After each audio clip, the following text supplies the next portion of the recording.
Faces twisted with disgust surrounded Adrian. He felt a familiar weariness settle over him. This was the aftermath of another confrontation. His brother Connor's accusations filled the air. The family's favored son, Leo, looked on sadly. Adrian was tired of the constant drama. His family told him to leave. He left without packing a single thing. His heat arrived while he was vulnerable. His body felt weak and feverish. An unbearable itch crawled beneath his skin. He picked up a fruit knife from a table. Leo had framed him for a fall into a pool. Adrian had simply let himself sink. He thought everyone would be happy to see him go. But later they came back. His family offered him expensive gifts.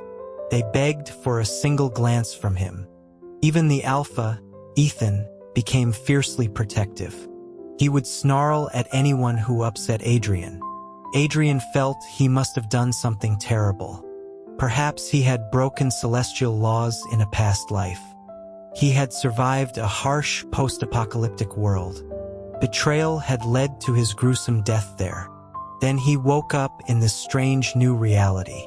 It was a world of alphas and omegas. He was a recessive omega universally despised. He was the story's designated villain. Leo was the hero beloved by all. Adrian was merely a stepping stone for Leo's happiness. Both Adrian and Leo were Harrison family children. But Leo was lost at age 3. He had only been found 2 years ago. The story claimed Adrian grew jealous. He resented Leo for stealing their family's love. He hated Leo's status as a dominant omega. This led to a series of cruel actions. He ostracized and sabotaged his long-lost brother. The family tried to mediate at first, but Adrian's behavior only grew worse. They lost all patience with him. Everyone sided with Leo. This only fueled Adrian's destructive rage.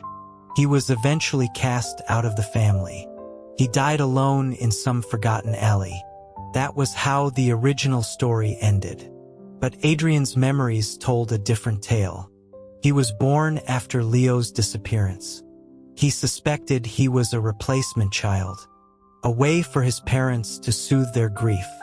They showered him with affection, but it felt hollow, born from guilt. They were looking through him, seeing Leo. Adrian never knew this truth. He carried the weight of their misplaced love. He tried to meet their unspoken expectations. When Leo returned, everything changed. The family focused all their attention on Leo. They showered Leo with gifts and affection. It felt like their love for Adrian was rescinded. They showed him he was never the one they truly wanted. The sudden shift broke something inside him. He fought desperately for their attention. He wanted to prove he was still loved. But every conflict ended the same way. The family always chose Leo. Adrian was always the aggressor in their eyes. He realized he was the outsider in his own home. This realization shattered his sanity. Adrian arrived in this body during a fight. The family's arrangement with Caleb's family had changed. Leo was now Caleb's intended partner. The original Adrian had screamed at Leo. He accused Leo of being a shameless thief. His family caught him in the act. Their faces showed only anger and disappointment. His older brother, Connor, was furious. He asked what was wrong with Adrian. He called him pathetic for bullying Leo. His eldest brother adjusted his glasses. His face was a mask of cold disapproval. He questioned where Adrian's manners had gone. Adrian sorted through the fresh memories. He silently matched faces to names. Then his mother Eleanor appeared. His stern-faced father followed close behind her. She asked what all the commotion was about. She saw Leo's tear-streaked, fragile expression. Connor eagerly recounted the events. He emphasized how vicious Adrian's words had been.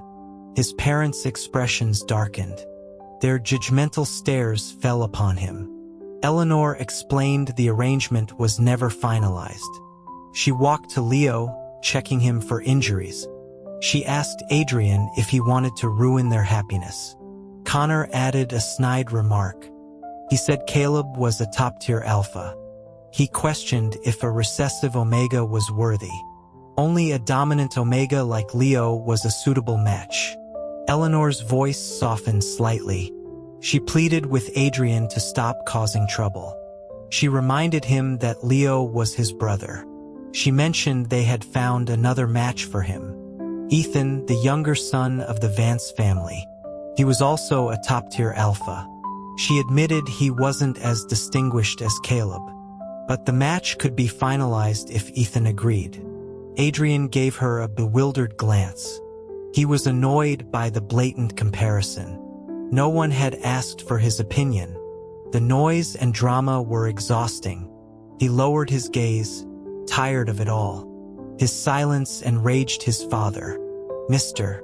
Harrison's voice was a low, furious rumble. He demanded respect Adrian no longer had.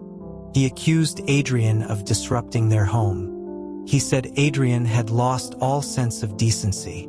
He wondered how he raised such a person. He ordered Adrian out of the house. Adrian turned without a word and walked away. The original Adrian would have fought back.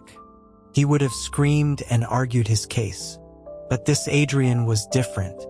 He was hollowed out by a previous life. A final shout followed him. He was told never to return. A small smile touched his lips. He had no desire to return to that house. He did not understand his purpose here. He had already died once on an operating table. His body had been a canvas for endless experiments. He had been poked, prodded, and dissected. He was tired of living. The apocalypse had shown him the worst of humanity. He had no dreams or desires left. To die and arrive here felt like a cruel joke. But this world was peaceful. There were no zombies, only stability. He could eat and drink his fill. He walked aimlessly through the city. He didn't know where he was. He didn't know where he was going. He just kept walking, one foot before the other. Thirst and hunger went ignored. A small part of him hoped he might just walk until he died. Hours turned into a day. The sky darkened and then slowly brightened again. His body finally gave out. He collapsed on a quiet, deserted sidewalk. No one was around to see him. He lay there until his body grew stiff. Slowly, he pushed himself up. He moved to the side of the street. Cold rain began to fall from a dark sky. The drops hit his skin with a stinging force. He closed his eyes. Sometime later, the rain seemed to stop. He could hear it but not feel it. He opened his eyes in confusion. A pair of long legs stood before him. A tall figure held an umbrella over him. A crisp, magnetic voice broke the silence. The man asked if competitive walking was a hobby. Adrian wiped the rain from his eyelashes. He looked up at the handsome stranger. He did not recognize the man's face. After a long moment, he asked who he was. The man's expression was unreadable. He looked away with a faint hum. He claimed to be a kind, handsome stranger. Adrian lowered his head. He didn't believe in kindness. This man probably wanted to sell his organs. The stranger spoke again. He asked if Adrian was okay. He commented on Adrian's pale face. He asked if Adrian could stand up. The world spun into a dizzying haze. Adrian lost consciousness. He woke in a soft, warm bed. The ceiling was elegantly designed. A damp cloth rested on his forehead. He pulled it off, feeling disoriented. A voice told him not to remove it. The sound of approaching footsteps grew louder. He turned his head. It was the man from the street. He explained Adrian had a fever. The man worried he had been scared into a stupor. Adrian scanned the luxurious room. He wondered if human traffickers were this wealthy. His suspicion must have been obvious. The man finally introduced himself properly. His name was Ethan Vance. He was Adrian's prospective marriage partner. The name sounded vaguely familiar. Adrian recalled his mother's words. Ethan was the one deemed lesser than Caleb. Half an hour later, Adrian sat up. A bowl of hot soup was placed before him. Ethan seemed to want to feed him. Adrian felt uncomfortable with the idea. He took the bowl from Ethan's hands. He ate while Ethan explained his intentions. Ethan had agreed to the arranged marriage. He was willing to marry a recessive Omega. He asked for Adrian's opinion on the matter. He acknowledged they had no feelings for each other. The marriage was a practical solution for both. A 2-year term followed by a voluntary divorce. The division of assets would be fair. Ethan also offered a generous monthly allowance. Adrian held a glass of water, his mind drifting. He barely registered the details. Ethan asked again if he was willing. Adrian's exhausted brain considered it for a moment. He replied that he was fine with it. Ethan ran a hand through his hair, annoyed. He said this was not a casual decision. He felt insulted by Adrian's indifference. He was handsome and wealthy, after all. Adrian slowly looked at him. A practical thought occurred to him. He asked if he would live at Ethan's place. Ethan confirmed they would share a marital home. Adrian nodded. He agreed to marry Ethan. It was a way to escape the Harrison household. The decision was made. Adrian was sick for 5 days. The Harrison family never called to check on him. He received one angry call from Connor. Connor demanded to know where he had been. Adrian hung up immediately. Ethan saw his reaction and grew thoughtful. He cautiously asked if his family was abusive. He offered to contact an Omega protection agency. Adrian considered it. He replied that they simply disliked him. The Harrisons were eager to get rid of him. The wedding process was swift and simple. A week later, they moved into their new home. Adrian never went back to retrieve his belongings. Ethan bought him all new necessities. That evening, Adrian couldn't find a cup. He grabbed a paper cup from a sleeve. As he headed to the bathroom, Ethan appeared. He held 2 matching mugs, one black, one white. He asked which color Adrian preferred. Adrian said either one was fine. Ethan frowned and handed him the white one. He claimed Adrian had looked at it longer. That night, Ethan felt unusually talkative. He confessed his own parents looked down on him. He stared into the distance with a melancholic air. They thought his video game company was foolish. They didn't believe in the gaming industry's future. But he knew he had a real talent for it. He clenched his fist, suddenly passionate. He was determined to prove them wrong. He said that when others doubt you, you must thrive. He gave Adrian a meaningful look. He seemed to be hinting at something. Adrian just offered quiet words of encouragement. Ethan changed the subject. He admitted he never wanted an arranged marriage. He dreamed of a dramatic, soul-stirring love. Adrian understood immediately. He told Ethan to go find his epic love. He could play the part of the villain. He would be the catalyst for that love story. Ethan shot up from his seat, flustered.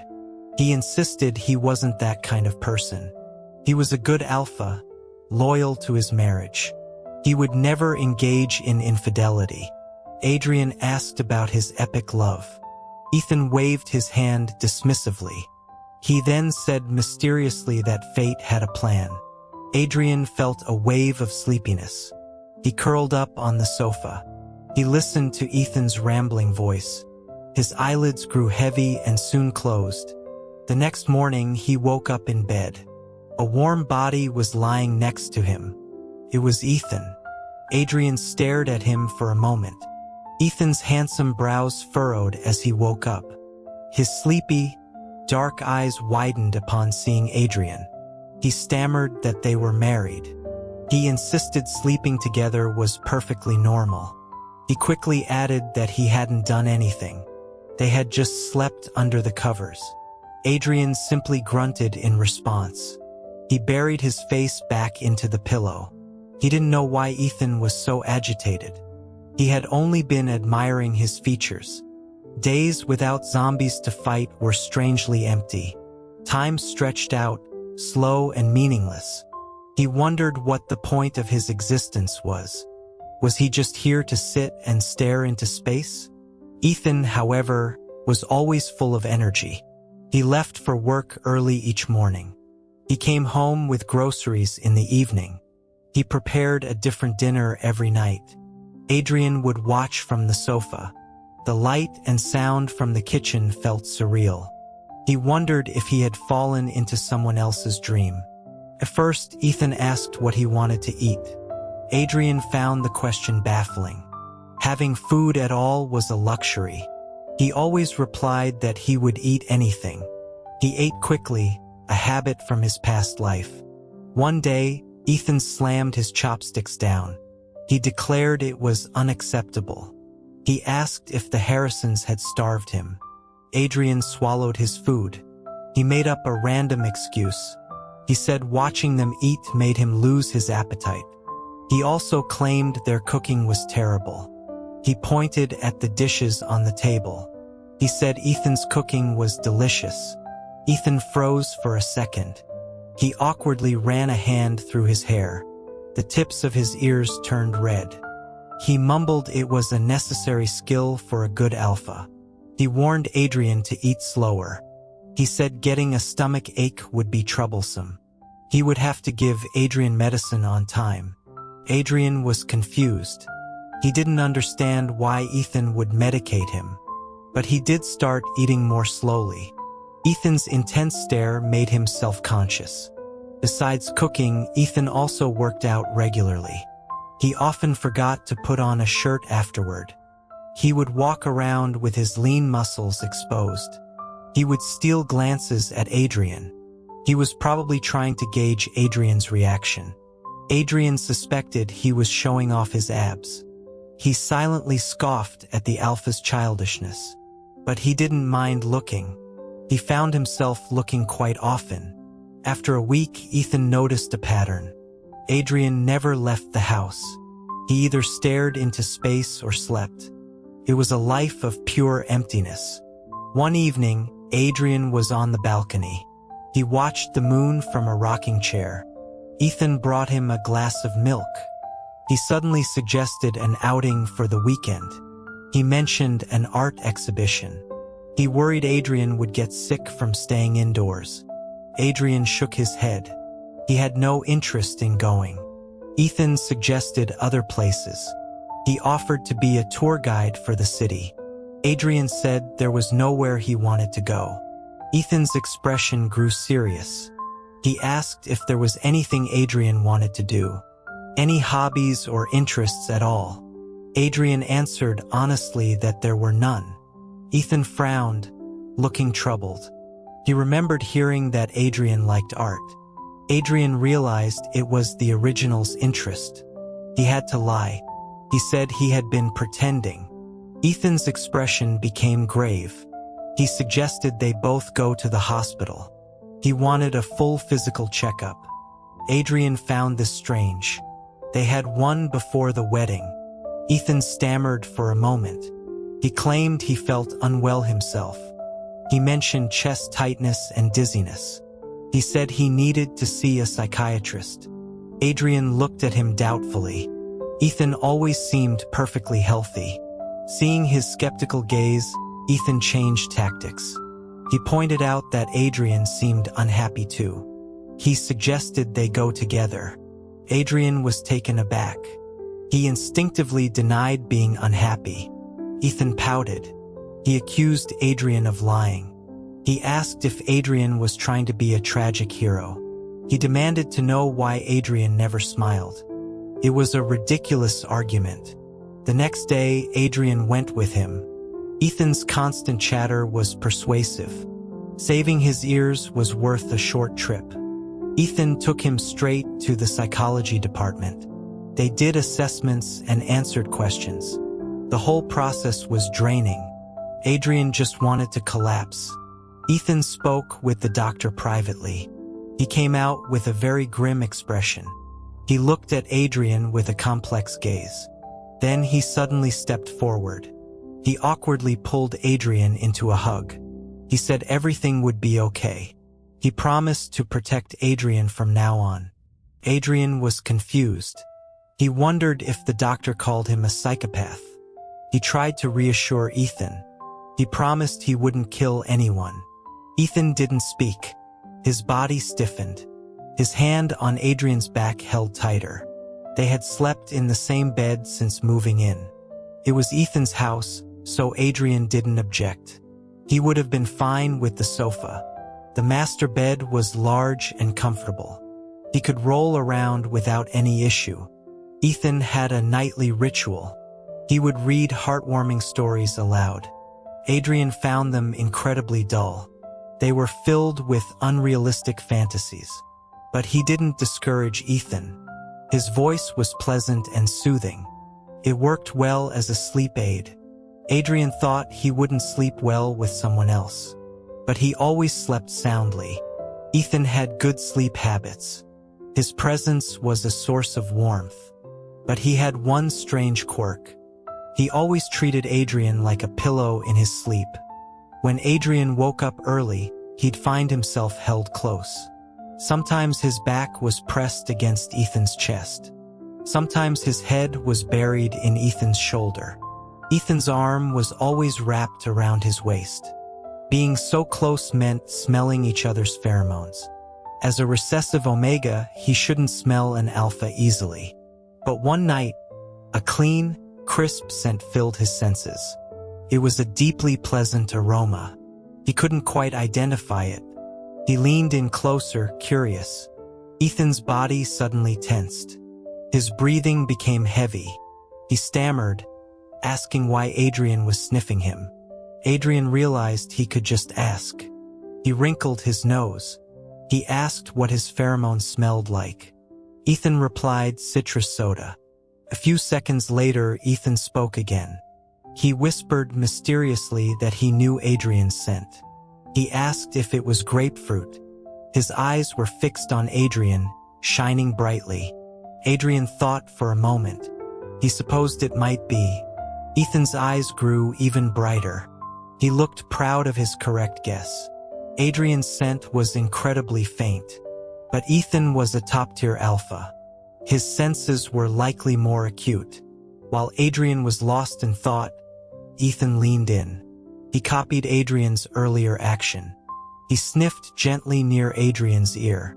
He said it was only fair. He whispered that it smelled good. Adrian thought he was a strange person. Time passed in a quiet, uneventful haze. One evening, Adrian was on the sofa. He fiddled with a strange trinket Ethan had bought. He glanced at the living room clock. It was almost 6. Ethan was usually home by now. He had sent a message saying he would be late. Work had kept him at the office. Adrian put the trinket down. He started counting silently in his head. A sudden, intense heat rose from within him. It surged through every part of his body. Pheromones leaked out, uncontrolled. A wave of weakness washed over him. With the heat came an unbearable itch. It was like thousands of ants crawling under his skin. Every cell screamed with a desperate craving. This was his first time experiencing this. He quickly realized it was his heat. The faint grapefruit scent intensified dramatically. It filled the entire house. He considered his options. He decided to solve the problem at its source. He could just destroy the gland. With that thought, he reached for a nearby fruit knife. His hand trembled with weakness. He struggled to lift the knife to his neck. Just then, the front door burst open. He heard Ethan's panicked voice call his name. Adrian paused, his hand shaking even more. Ethan rushed over and snatched the knife away. He threw it across the room. He grabbed Adrian's hands, asking if he was okay. Adrian just looked weakly in the knife's direction.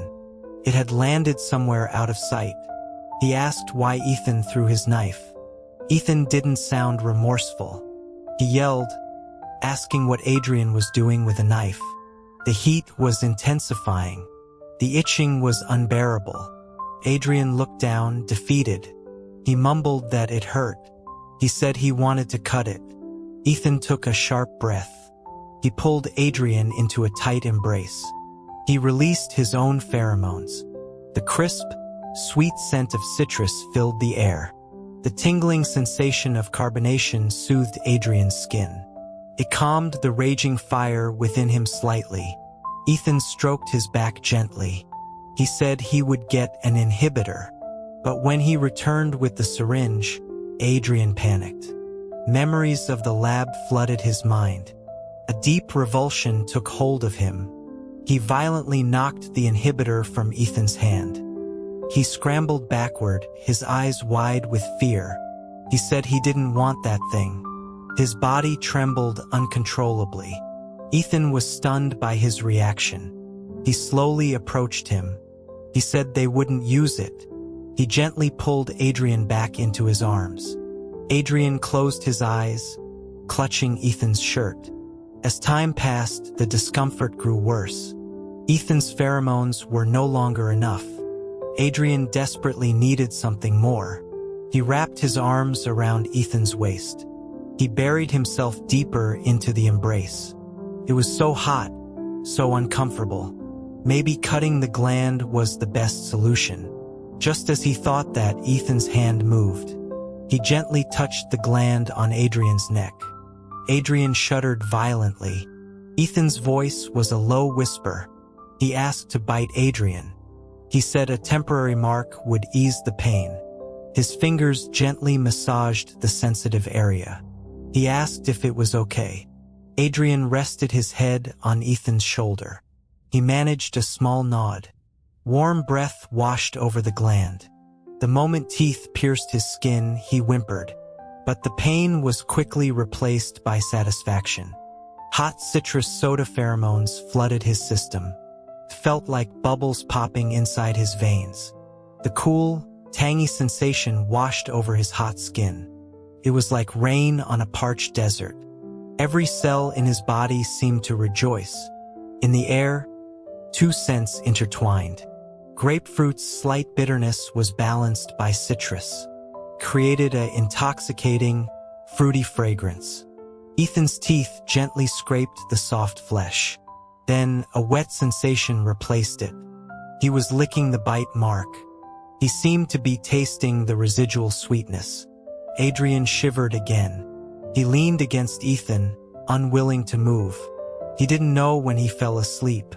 The temporary mark finally calmed the heat. The next day, he still felt weak. Ethan issued a series of threats.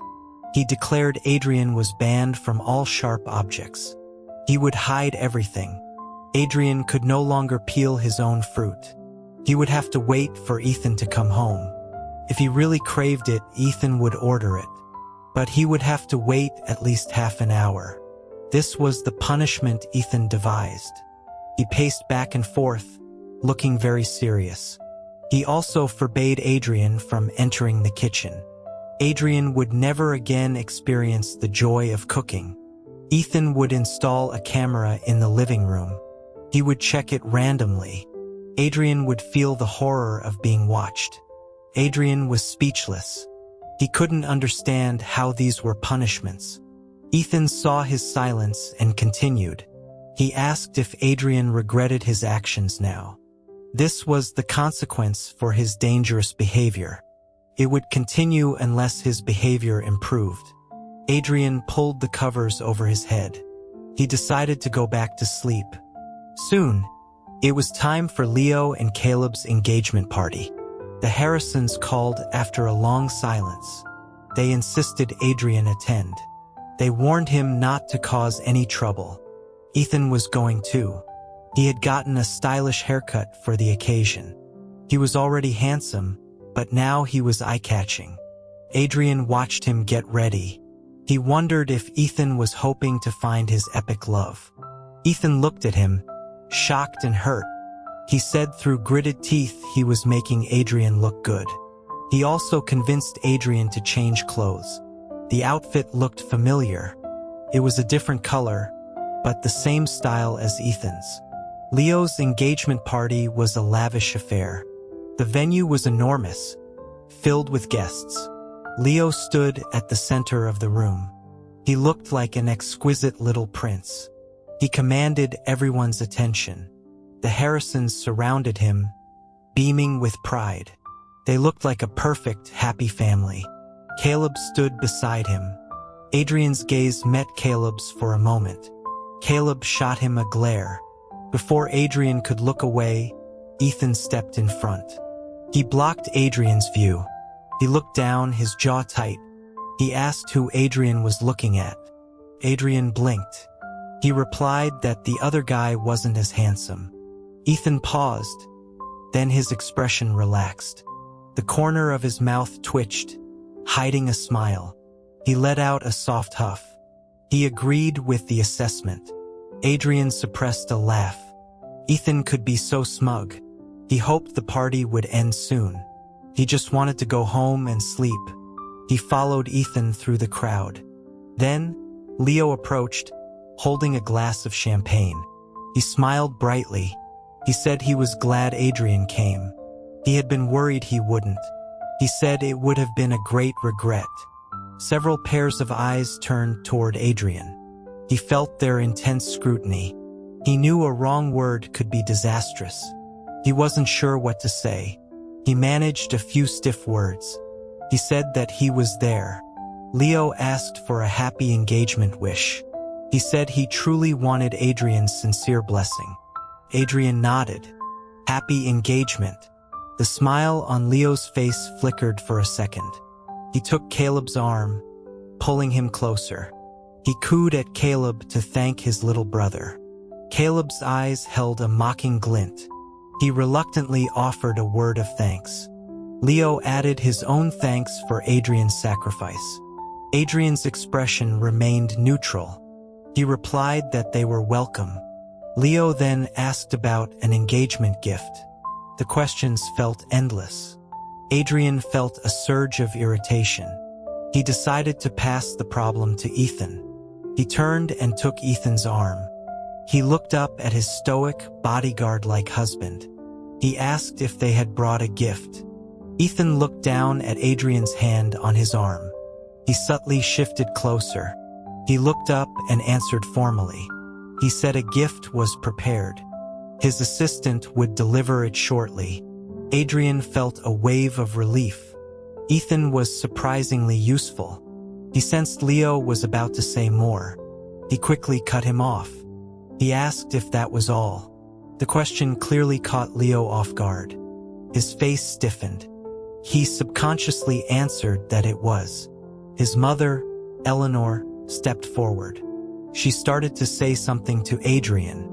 Adrian used the same tactic again. He said he wouldn't disturb them any longer. He turned and walked away. Ethan went with him. He suddenly lifted his hand and covered Adrian's. He interlaced their fingers. Adrian didn't ask why. Ethan had been making strange, small gestures lately. He always had a peculiar reason for them. Several times the Harrisons tried to approach him, but whenever he made eye contact, he turned away. He gave them no opportunity to bother him. The party was boring. The food wasn't as good as Ethan's cooking. Ethan was pulled away to discuss business. Adrian wandered alone to a wooden walkway. It stretched over an artificial lake. He stared at the water's surface. A voice behind him said his name. He turned to see Leo. Leo's expression was cold and distant. He said he expected Adrian to cause a scene. Adrian didn't know how to respond. He remained silent. Leo walked closer. He asked if anyone had told Adrian he was redundant. All traces of his smile were gone. His eyes filled with a deep-seated hatred. His true colors were showing. He sneered about Adrian's decade of comfort. He said it was a life that belonged to him. Now that he was back, Adrian should disappear. He questioned Adrian's right to compete. Everything Adrian had was originally his. He told Adrian to ask their parents why he was born. Adrian's face was impassive. He asked if they couldn't afford condoms. Leo was momentarily stunned. His eyes narrowed. He remarked that Adrian had changed. He wondered if he had actually fallen for Ethan. He scoffed at the idea. He couldn't imagine why Ethan would want a useless Omega. Adrian's face remained blank. He told Leo to go away. But Leo moved even closer. A strange smile played on his lips. He said Adrian should have learned by now. Between the two of them, the family would always choose him. He suddenly grabbed Adrian's arm. He asked if Adrian would finally leave after this. Leo's body fell backward toward the lake. He let go of Adrian's arm. But the motion made Adrian stumble forward. He thought for a moment. Then he let himself fall into the water too. 2 splashes broke the lake's calm surface. Water rushed in from all sides. It filled his nose and ears. It blocked any path to air. Leo seemed to be thrashing at the surface. He was calling for help. Adrian made no move to save himself. His body slowly sank. He forced his sore eyes open. He saw someone dive into the water. The person swam toward Leo. The light from the surface grew more distant. It shattered into shimmering fragments. His ears filled with a dull roar. This didn't feel so bad. A sense of release washed over him. He slowly closed his eyes. He felt the air being squeezed from his lungs. But then, an image flashed in his mind. A handsome, recognizable face. It was glaring at him with frustration. He instinctively forced his eyelids open, and he saw that same person, swimming closer and closer to him. When he regained consciousness, he felt pressure on his chest. He heard a chaotic mix of voices, but one voice was the loudest. It was calling his name, full of panic. "Adrian, don't scare me. Wake up, Adrian. Don't sleep. Please wake up. Honey." That last word was choked with a sob. He coughed violently, spitting out a mouthful of water. He opened his eyes. Ethan's face was inches from his. His eyes were red. Adrian stared at him, stunned. His voice was hoarse. He asked if Ethan was crying. The effort to speak sent a sharp pain through his chest. Ethan didn't answer. He pulled Adrian into a fierce hug. His breathing was heavy and ragged. Adrian could feel his heart hammering against his ribs. A strange, sour feeling bloomed in his own chest. People were gathered around them, talking at once. "Adrian, what happened? Why did you both suddenly fall in?" Leo almost drowned too. Adrian ignored them. He leaned against Ethan. He clutched a fistful of Ethan's shirt. His chest ached and he had no energy. His words were quiet and small. "Ethan, when can we go home?" The arms around him tightened. Ethan's voice was rough. "Right now. We're going home now." The fall into the lake gave him a high fever. He spent several delirious days in bed. Ethan took care of him personally. With his careful attention, Adrian slowly recovered.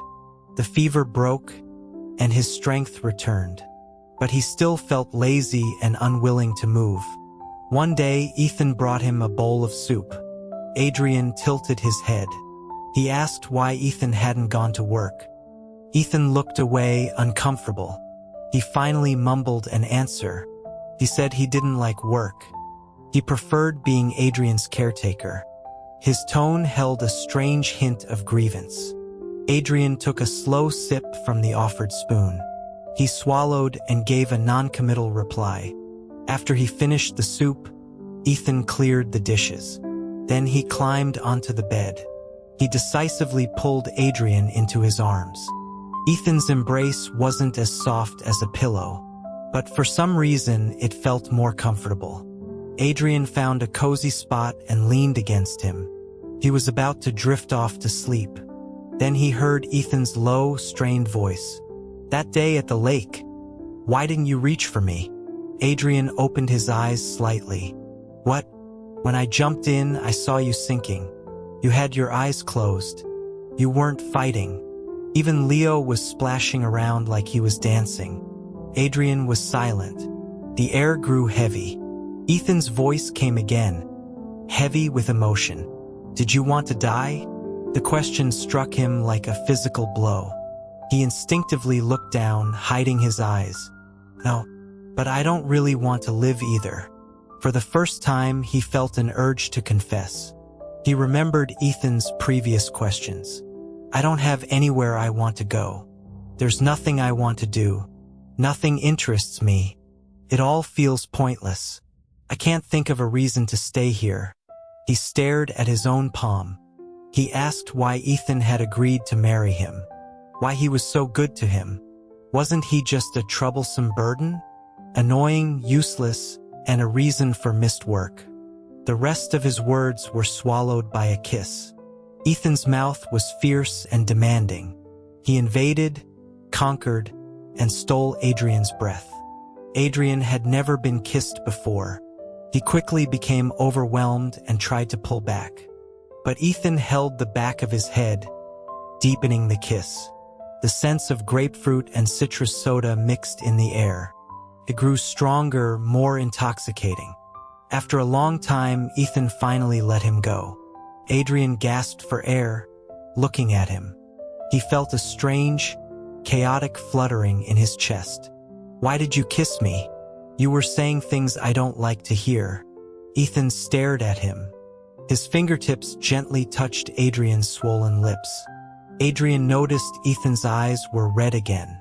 Adrian, he said, cupping his face. I'm your alpha, your husband. Isn't it my job to be good to you? Just because you don't have a reason now doesn't mean you won't. This world is huge. I can help you look. If that's too much trouble, I'll print out pictures. Deserts, forests, mountains, oceans. Maybe one day you'll pick one. And it's okay if you don't want to do anything.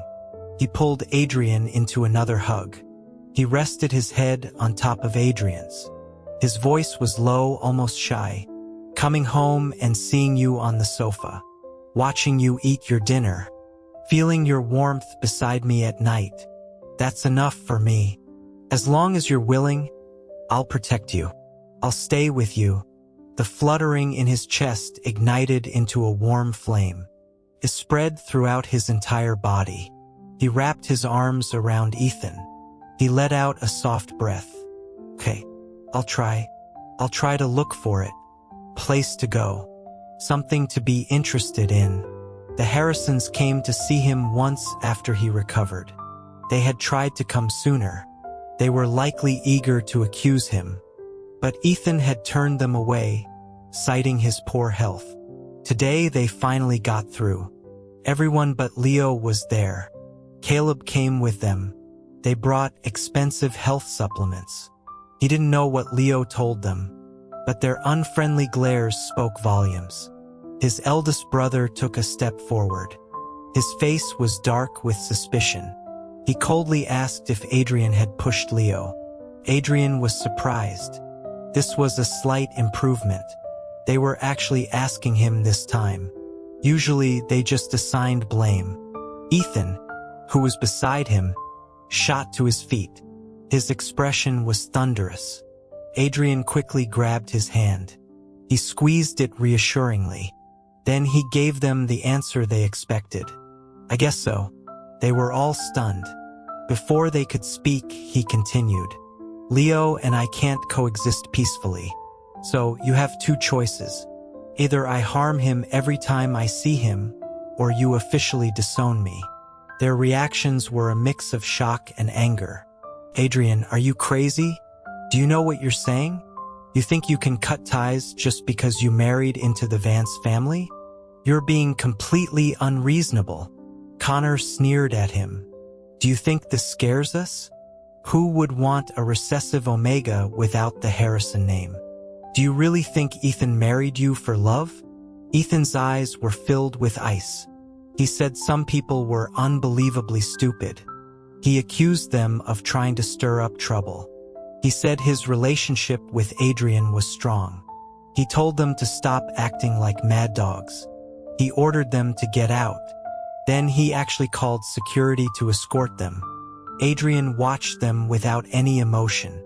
He gave them a final piece of advice. You should give me an answer quickly. Leo's wedding is approaching, isn't it? The issue remained unresolved for a while, but Adrian's stance was firm. In the end, they chose Leo. For Adrian, it was a relief. He would no longer be bothered by them. He started leaving the house more often. Ethan insisted on after-dinner walks. He claimed he was afraid of the dark. He said he didn't want to walk alone. The first day, they just circled the house. Gradually, they stayed out longer. They explored the neighborhood and nearby parks. They walked through bustling night markets. Ethan always held his hand. He said he was afraid Adrian would get lost and then be too lazy to find his way home. Adrian let him hold it. He walked a step behind, observing his surroundings. It was the first time he had really looked at this world. At home, he did more than just stare into space. Ethan installed several of his company's games on his phone. There were simple offline games and a popular 5v5 battle game. He played the battle game most often. When Ethan came home, they would play together. Adrian was still a clumsy beginner. He was inevitably flamed by his teammates. He took the criticism without reacting. He knew he was playing poorly, but Ethan couldn't stand it for a second. He turned on his mic and argued back. His final, powerful threat was, "Your account is gone." Adrian remembered the game was made by Ethan's company. He could probably delete the guy's account. Adrian slipped his bare foot into Ethan's lap. The coldness was meant to calm him down. Ethan flinched. He tossed his phone aside. He grabbed Adrian's foot with both hands. "Why is it so cold?" he wondered. "Let me warm it up for you." The word defeat flashed on the phone screen. Adrian quit the game and turned off his phone. He tried to pull his foot back. "I don't need you to warm it." He wiggled it, but it was useless. He kicked his leg a few times. He accidentally hit a rather sensitive area. Ethan's expression changed instantly. Adrian felt that area react with surprising speed. It became hot and hard. The alpha finally let go of his foot. Adrian quickly pulled it back, feeling awkward. Redness spread from Ethan's ears down his neck. He covered himself awkwardly with one hand. He looked at Adrian with a wounded expression. Adrian felt he had to say something. He asked politely, "Do you need help?" The air was still for 3 seconds. Ethan suddenly leaned in close. He looked directly into Adrian's eyes. "Did you think I would say no?" A mischievous glint appeared in his eyes. "I'm actually very petty. So, how are you going to help me?" Adrian could smell the citrus soda pheromones again. It was just soda, but it felt intoxicating. He didn't know who moved first. They were kissing. He could feel the cool, sweet flavor. The sharp fizz of carbonation was everywhere. The back of his neck began to feel warm. He was being consumed by another wave of heat. The air filled with the scent of bittersweet grapefruit. It suddenly became much stronger. He wrapped his arms around Ethan's neck. He responded to the kiss with equal fervor. He was going into heat again. Ethan realized it too. Their lips parted. He lifted Adrian into his arms. He carried him upstairs to the bedroom. Adrian sank into the soft mattress. Ethan's tall frame settled over him. "Adrian," he said in a soothing voice, "I'll give you another temporary mark." Adrian looked at him. The words left his mouth before he could think. "Why not a permanent one?" Ethan's breathing hitched. Then Adrian remembered. "Oh right, you're saving that for your true love." Ethan's body pressed down slightly. Adrian could feel his arousal again. "I only want to give it to you, Adrian," he rasped. I've been holding back for so long. I was afraid you would reject me, that you wouldn't want me." Adrian's heart skipped a beat. He stared at him, blinking. He wasn't unwilling. He had no intention of being with anyone else. It was too much trouble. He used all his strength to lean up. He brushed his lips against Ethan's. "I'm not unwilling," he whispered. "Hurry up. It hurts." A fierce kiss landed on his lips. Their clothes were stripped away, piece by piece. Skin against skin sent shivers through his body. His pupils dilated, reflecting Ethan's sharp jawline. Body heat bloomed on the bed. Moonlight filtered through the curtains. It was distorted by their ragged breaths. Ethan's teeth gently nipped the soft flesh on his neck. He pushed Adrian into wave after wave of ecstasy. It was a night of passion. The sound of thunder woke him the next day. He was naked, held tightly in Ethan's arms. He opened his eyes drowsily. He saw a red mark on Ethan's collarbone. He had bitten him during the night's intensity. Ethan woke up too. He saw Adrian staring at the mark. He leaned down and kissed him. Then he said shamelessly, "Adrian gave me a tattoo. It's nice. I want more in the future." Adrian pressed his forehead into Ethan's chest. "I want to sleep more," he mumbled. "Okay, sleep," Ethan whispered back. On the weekend, Ethan took him grocery shopping. They pushed a cart down the aisles together. Ethan asked what Adrian wanted to eat. Adrian hesitated for a moment. Ethan then asked what he wanted to drink. He always asked these questions, even if Adrian's answers were always the same. Usually, he would just say whatever. But this time, a sudden impulse struck him. "Fanta," he said. Ethan turned his head. His dark eyes held a hint of surprise. Then they softened into warm pools. "I'm craving soda," Adrian added. "Okay," Ethan said, a gentle smile spreading across his face. It was a very attractive smile. He seemed to be in a great mood after that. He kept smiling to himself. He squeezed and fiddled with Adrian's hand. When they reached the snack aisle, he asked again. He wanted to know what Adrian wanted to eat. Remembering flavors he had tried, Adrian chose carefully. If he didn't, Ethan would buy one of everything. Last time, it took them ages to finish it all. They still ended up with several bags of snacks. After parking the car, Ethan carried the bags easily. He noticed Adrian looking toward their yard. "What is it?" he asked. Just then, the small sound Adrian had heard returned. It was the cry of a small animal. It sounded like a kitten. Ethan walked toward the sound. Adrian hesitated, then followed. Through the fence, they saw it.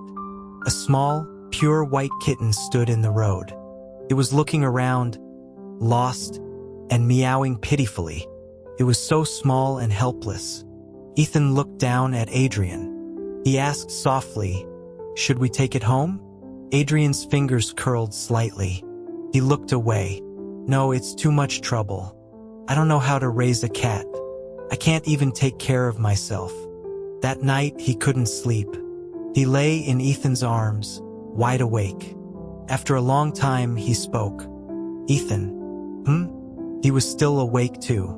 "We should go get that cat," Adrian said. "I think I can still hear it crying. Keeps crying and I can't sleep." "Okay," Ethan chuckled softly. He planted a firm kiss on Adrian's forehead. So at 2 a.m, they went looking for the cat. The kitten hadn't gone far.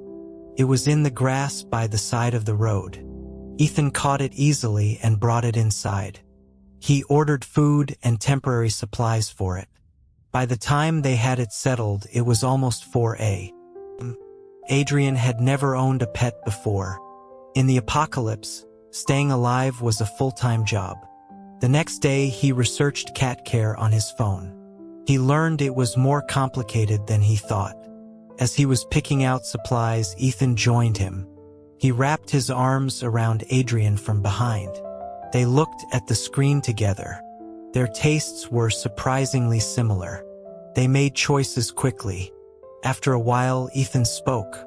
Should we give it a name? Adrian looked up. He saw the small white ball rolling on the floor. He blinked. Let's call him Machi. Ethan had to work during the day. So, taking care of Machi became Adrian's job. He fed him and changed his water. He cleaned the litter box.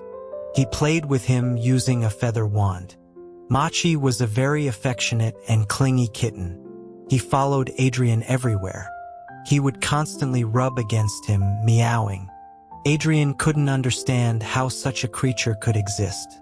During the day, he played with the cat. At night, he and Ethan watched TV on the sofa. He felt like he was finally finding some joy in life. Recently, he had received some texts from an unknown number. Adrian, you haven't spoken to your mother in a long time. If you're not angry anymore, please come visit. Don't forget, my birthday is on the 20th. So I said a few things to you. Is it that serious? I promise I won't scold you next time we meet. He had blocked all of them after signing the papers. He didn't know why they were messaging him now. He ignored them and blocked the new numbers. But they were persistent. His mother even managed to find him when he was out alone. They met at a coffee shop. Eleanor sat across from him. Adrian, how have you been? Her expression was much softer than before. Her tone was cautious, almost pleading. When will you come home to visit? We all miss you very much. Adrian paused, stirring his coffee. He looked up. I'm at home every day. Eleanor was taken aback.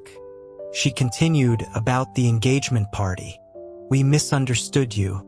Ethan showed us the security footage. It's clear Leo fell accidentally. We were wrong. I apologize. Please don't be angry anymore.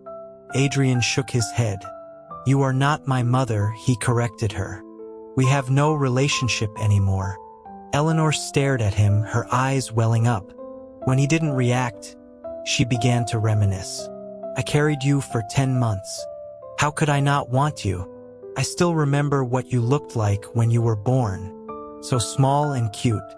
You were such a well-behaved child. You always tried to make us happy. Do you remember the card you made me in 5th grade? And when we went to the amusement park, your brother said you were so brave. I just don't understand. Why did you change when Leo came back? He's my child too. Was it so hard to accept him? I believe if you had just gotten along, our family could have been very happy. Adrian took a sip of his cold coffee. It was incredibly bitter. He searched through his own memories.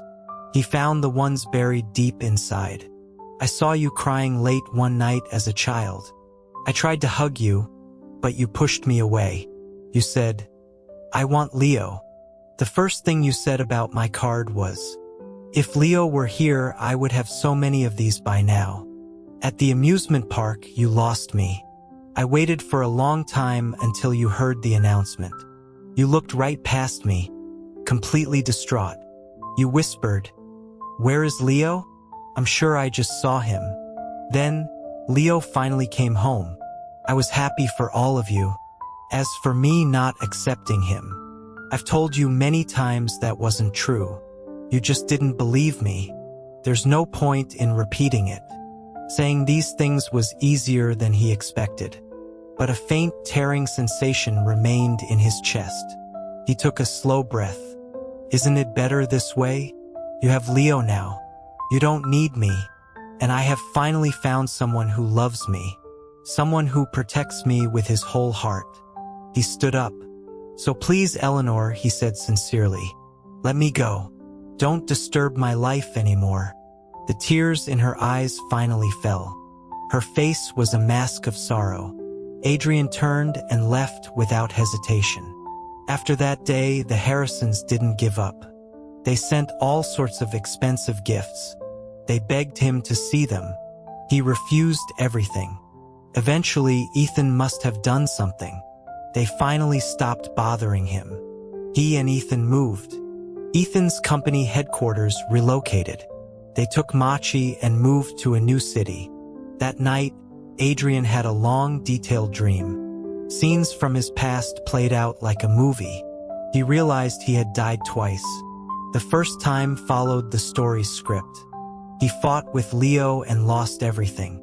He was thrown out and died alone. The second time, he was in the apocalypse. He survived alone, fighting for his life. His unique abilities got him captured by a research institute.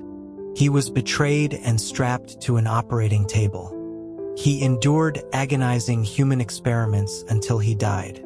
And then he returned to this world. He arrived shortly after Leo came home. But this time he was different. He didn't fight. He accepted the marriage arrangement. And he met Ethan. He slowly opened his eyes. A bitter taste filled his mouth. At the same moment, Ethan opened his eyes. He saw Adrian's troubled expression. He saw the thin layer of cold sweat on his forehead. He panicked. Adrian, he sat up quickly. "Honey, what's wrong?" "It's nothing," Adrian said, grabbing his hand. "Just a nightmare." He calmed down a bit and pulled Ethan closer. He wrapped his arms around his neck. He rested his whole body against him. Ethan gently stroked his back. "Why did you suddenly have a nightmare?" He mumbled. "Was it because you were too tired last night?" "But I don't think I was that intense." Adrian bit his neck gently. He wanted to silence his ridiculous words. Ethan just hummed in satisfaction. "It's okay now, Adrian," he said. "I'm here." Adrian rested his head on his shoulder. He didn't speak. The bitterness in his heart slowly faded. It was replaced by a sense of peace. After a long moment, he spoke. "Ethan, I want to see the ocean. Let's go see the ocean." Ethan pulled back. He held Adrian's face in his hands. He gave him a long, deep kiss. "Okay," he said. "We'll go see the ocean."